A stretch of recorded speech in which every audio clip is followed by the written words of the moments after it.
¿Por qué el cielo necesitó purificación?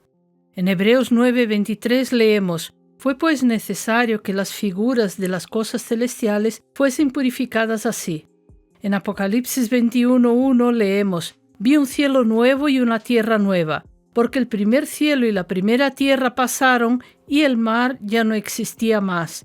¿Significa eso que el cielo estaba corrompido y contaminado? La afirmación de Hebreos 9:23 sobre la necesidad de purificar las cosas celestiales se encuentra entre las más densas y teológicamente exigentes del Nuevo Testamento. Su dificultad no reside en el lenguaje, sino en la profundidad conceptual que demanda leerla dentro del argumento completo de Hebreos 8 a 10 y, más ampliamente, dentro de la lógica bíblica de la redención. El error más común ha sido interpretarla como si implicara una contaminación del cielo mismo. Sin embargo, una lectura cuidadosa muestra que el autor de Hebreos está afirmando algo distinto. No habla de la impureza de la morada de Dios, sino de la necesidad de habilitar de manera definitiva el acceso del ser humano a esa morada. Veamos por qué el acceso estaba vetado. Hebreos desarrolla su argumentación partiendo de una comparación intencional entre el sistema levítico y la obra de Cristo. El tabernáculo terrenal, con sus utensilios, altares y ritos, no era un fin en sí mismo. Era una figura, una representación pedagógica de una realidad mayor. Su función no era limpiar objetos materiales, sino regular la relación entre un Dios santo y un pueblo pecador. Cuando Levítico habla de purificar el santuario, no describe suciedad física, sino la necesidad de expiar la relación, porque el pecado del pueblo hacía peligrosa la cercanía con Dios. Ese mismo marco conceptual es el que Hebreos eleva al plano celestial. Por eso afirma que las figuras de las cosas celestiales eran purificadas con sangre animal, pero que las cosas celestiales mismas requerían mejores sacrificios. La lógica no cambia, lo que cambia es el nivel de realidad. El problema nunca fue que el cielo estuviera manchado, sino que el ser humano no podía entrar en él sin morir. El acceso estaba cerrado, no por limitación de Dios, sino por la condición del hombre. En el sistema antiguo, el diseño mismo del tabernáculo enseñaba exclusión. Solo el sumo sacerdote entraba al lugar santísimo. Lo hacía una vez al año, nunca sin sangre.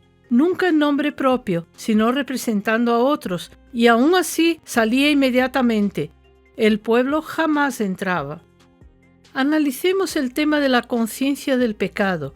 Hebreos 9:8 lo expresa con claridad. El Espíritu Santo daba a entender que el camino al lugar santísimo no estaba aún abierto. El problema central no era la falta de sacrificios, sino la imposibilidad del acceso pleno. Aquí es donde el concepto de purificación debe entenderse correctamente. El verbo griego utilizado no describe higiene material, sino habilitación cultural y legal. En Hebreos, la purificación tiene como objetivo la conciencia, no los objetos. La conciencia es la facultad interior que sabe si uno tiene derecho o no a acercarse a Dios. Mientras el sistema antiguo estuviera en vigor, esa conciencia nunca podía ser perfeccionada. Por eso los sacrificios se repetían, por eso el temor persistía, por eso el acceso seguía siendo indirecto. Pero Cristo entra en el cielo. La obra de Cristo introduce una ruptura definitiva. Él no entra en un templo que representaba el cielo, una copia, sino en el cielo mismo. No presenta sangre ajena, sino la suya. No repite el rito, sino que lo consuma. Al hacerlo, no limpia el cielo, sino que consagra el camino.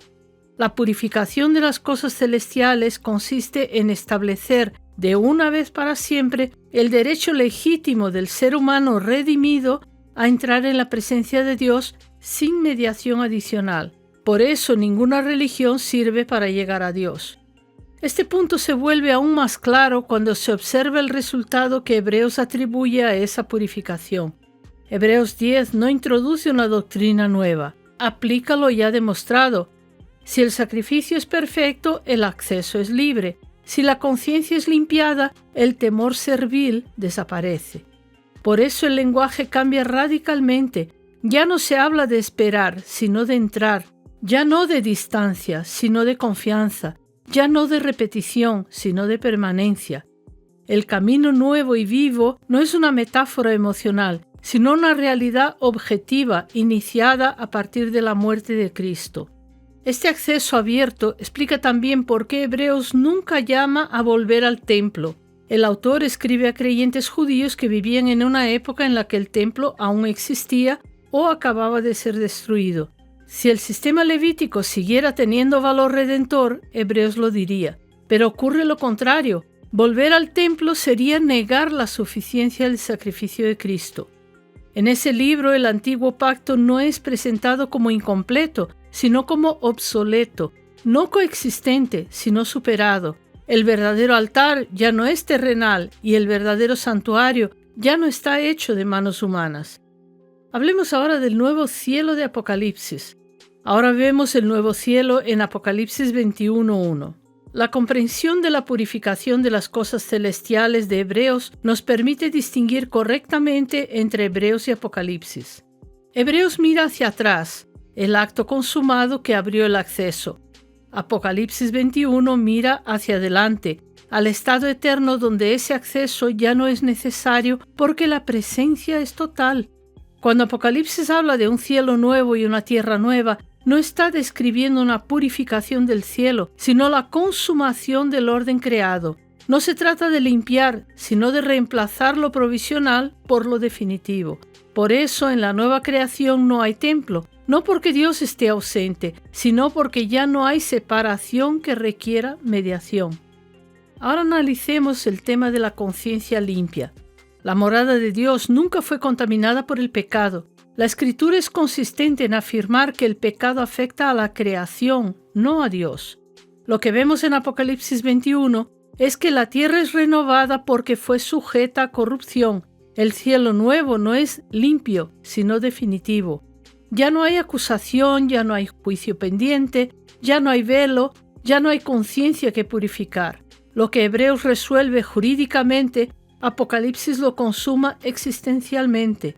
En síntesis, la purificación de las cosas celestiales no enseña que el cielo necesitara limpieza, sino que el acceso humano a la presencia de Dios debía ser legitimado por un sacrificio superior.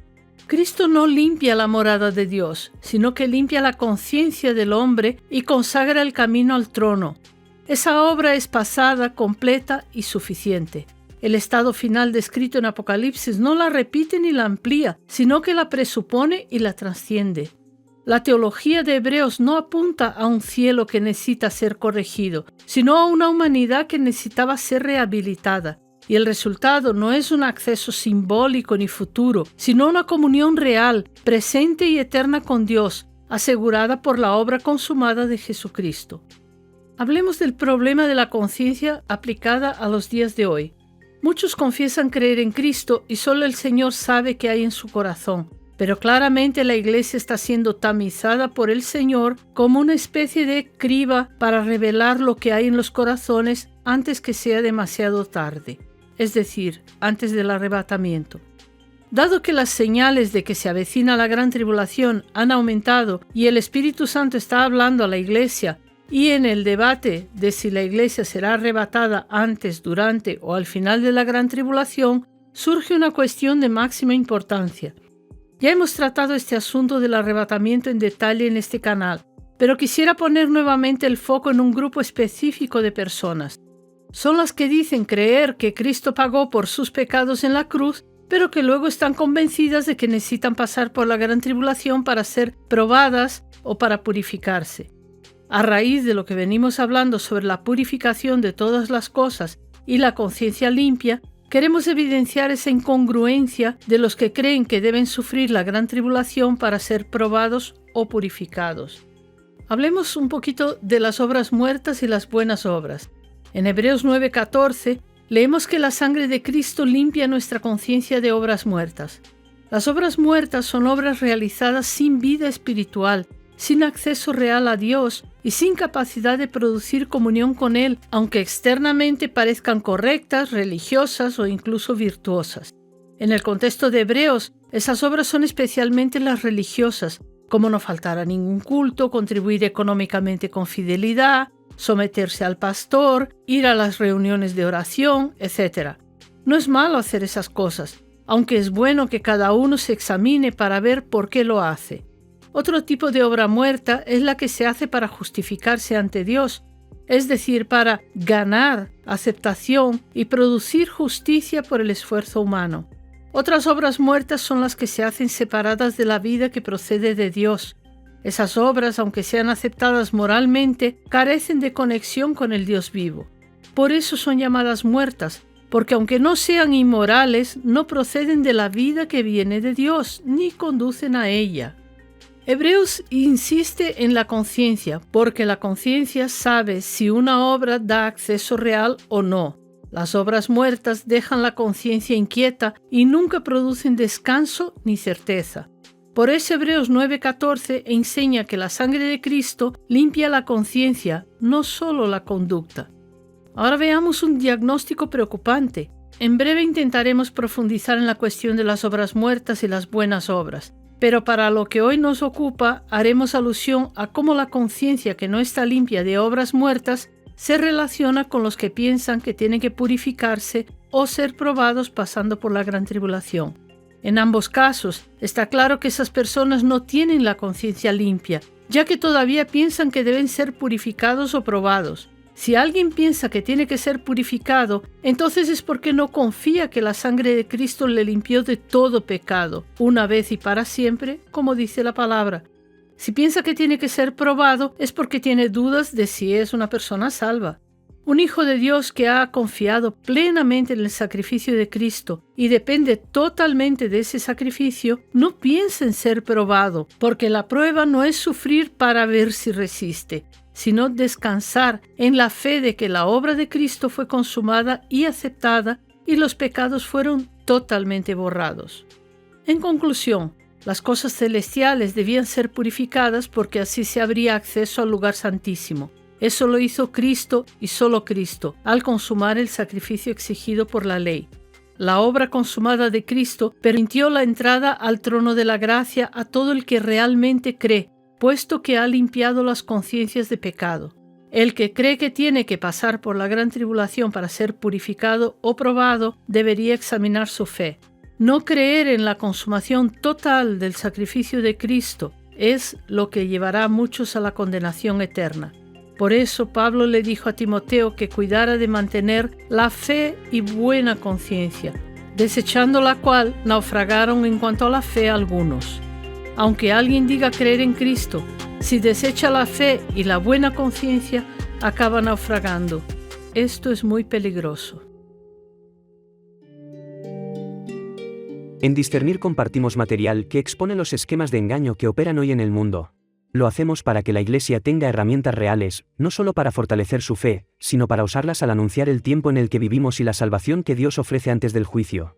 Si este contenido te edifica, no te quedes solo con la información. Dedica tiempo a comprender estos esquemas, asimílalos, y conviértelos en recursos que puedas emplear en tus conversaciones. Hay personas a tu alrededor que necesitan luz, claridad y verdad. Compártelo allí donde Dios te abra una puerta. La Escritura dice que muchos están en el valle de la decisión a medida que se acerca el fin de los tiempos. Hoy, más que nunca, hay vidas buscando respuestas. A veces, percibir el engaño que los rodea puede sacudirles el corazón y llevarles a mirar hacia Cristo, el único que salva, redime y restaura. Da un paso, comparte, habla, esparce la luz de Cristo. Nunca sabes quién, al oír, podría pasar del engaño a la verdad, y de la verdad a la vida eterna.